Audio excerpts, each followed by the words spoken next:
In today's video, I am going to teach you how to draw in Notion. Notion does not have a full drawing tool built in, but you can still draw inside a Notion page by embedding a simple online whiteboard. A popular option is Xcally Draw because it is fast, clean, and easy to share. I will show you how to set this up so your drawing appears right inside Notion. Start in Notion and create a new page.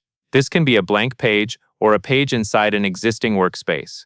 Once you are on the new page, click into the page content area where you can type. You will see the cursor ready for input. Now type the word highlight. This is just a search term to bring up the block menu so you can quickly find the option you need. After you type, look through the block options and click embed.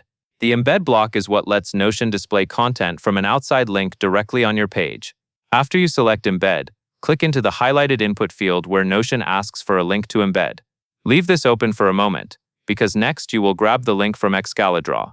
Open Xcally Draw in your browser. When the Xcally Draw canvas loads, go to Share. In the Share menu, click Start Session. This creates a shareable session link that Notion can embed. Once the session is started, click Copy Link. This copies the session link to your clipboard. Now return to your Notion page where the embed block is waiting. Click the highlighted link field and paste the Xcally Draw link you just copied. Then click Embed Link to confirm. Notion will load the embedded Xcally Draw canvas directly inside your page. Click into the embedded area to interact with it. From here you can draw, add shapes, and write notes, and it stays accessible right in Notion. If you need more room, you can resize the embed by dragging its edges, and you can also open the embed in a full-page view from the same area. That covers everything you need to know.